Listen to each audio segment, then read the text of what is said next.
বহুল আলোচিত মাগুরার ৮ বছরের শিশু আসিয়া হত্যা ও ধর্ষণ মামলার হাইকোর্টের রায় আগামীকাল। আসামি হিটু শেখের ডেথ রেফারেন্স ও আপিলের ওপর শুনানি শেষে সোমবার বিচারপতি বিশ্বদেব চক্রবর্তী ও বিচারপতি KM রাশেদুজ্জামান রাজার হাইকোর্ট বেঞ্চ শুনানি শেষে রায়ের জন্য দিন ধার্য করেন। এর আগে গেল বুধবার বিচারপতি বিশ্বদেব চক্রবর্তী ও বিচারপতি KM রাশেদুজ্জামান রাজার সমন্বয়ে গঠিত হাইকোর্ট বেঞ্চে এই মামলার ডেথ রেফারেন্স ও আসামির আপিলের শুনানি শুরু হয়। মামলার প্রধান আসামি ৬ বছরের শিশু আসিয়ার বোনের শ্বশুর হিটু শেখকে ২০২৫ সালের ১৭ মে মৃত্যুদণ্ড দেন মাগুরার নারী ও শিশু নির্যাতন দমন ট্রাইব্যুনালের বিচারক M জাহিদ হাসান।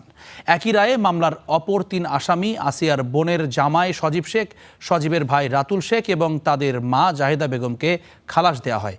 পরবর্তীতে ট্রাইব্যুনালের রায়ের পর মামলার যাবতীয় নথি ডেথ রেফারেন্স হিসেবে অনুমোদনের জন্য হাইকোর্টে পাঠানো হয়।